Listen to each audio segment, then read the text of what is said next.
Tuguhaye ikaze nk'uko mumenyereye, iyi ni Kigali Life Official, ntucikwe n'imari nshya kandi zihendutse muri Kigali, n'ahandi rero wabisanga atari kuri kigalilife.co.rw. Imari ya mbere ni imodoka ikodeshwa ya Toyota RAV4 2009, transmission automatique, ikaba ifite imiryango 5 ndetse n'imyanya 5 yo kwicaramo, ikaba ikoresha essence, iherereye mu karere ka Gasabo, ikaba ikodeshwa ku bihumbi 750 by'amanyarwanda.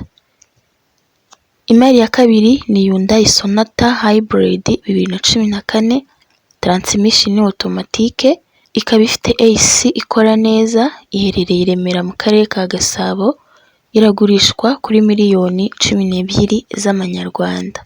Ku mwanya wa gatatu turahasanga igitanda gifunitse neza, kikaba gifite size ya 2x2, giherereye mu karere ka Gasabo, kiragurishwa ibihumbi 270 by'amanyarwanda.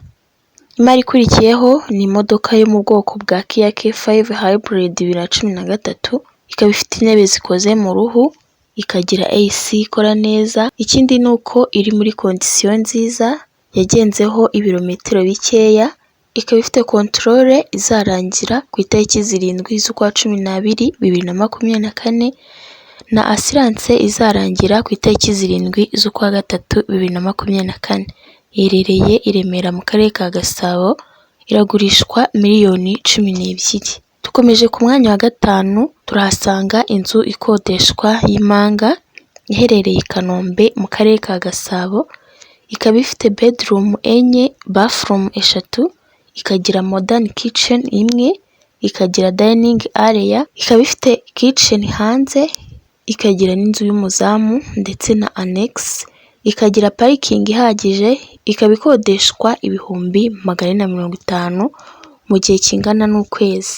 Tugeze ku ntebe z'imyanya 7 zigurishwa, zikaba zarakorewe muri Dubai, ziherereye Gacuriro mu karere ka Gasabo, ziragurishwa kuri miliyoni 1 y'amanyarwanda. Imari yacu ya karindwi ni imodoka igurishwa ya Toyota Land Cruiser TX 2016, transmission manuel, ikaba ifite imyanya 7 yo kwicaramo, ikagira imiryango 5, ikoresha diesel, iherereye mu karere ka Gasabo, iragurishwa kuri miliyoni 46. Dukurikijeho nanone imodoka ya Toyota RAV4 2006 from Belgium, transmission automatique, ikaba ifite imiryango 5 ndetse n'imyanya 5 yo kwicaramo, ikoresha essence, iherereye mu karere ka Kicukiro, iragurishwa kuri miliyoni 16 z'amanyarwanda. Ku mwanya wa 9 dufiteho imodoka yo mu bwoko bwa BMW X3 mu mwaka wa 2005, transmission yayo ni automatique, ikaba ifite intebe zikozwe mu ruhu, ikoresha essence, ikaba yaragenze ibirometero bingana n'ibihumbi 140, iherereye mu karere ka Gasabo, ikaba igurishwa miliyoni 12 z'amanyarwanda.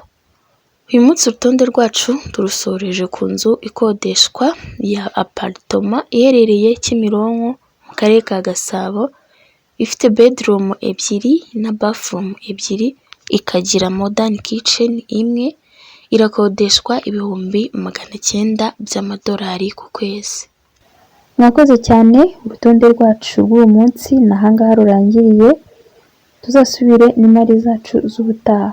Ndasaba gukora subscribe ndetse na share kugira ngo mujye mubasha gukurikirana imari zacu dushyiraho za buri munsi. Ushobora gusura kandi urubuga rwacu rwa kigalilife.co.rw mukarebaho n'izindi mari zacu zitandukanye, cyangwa se mukaduhamagara kuri 0788 29 13 44.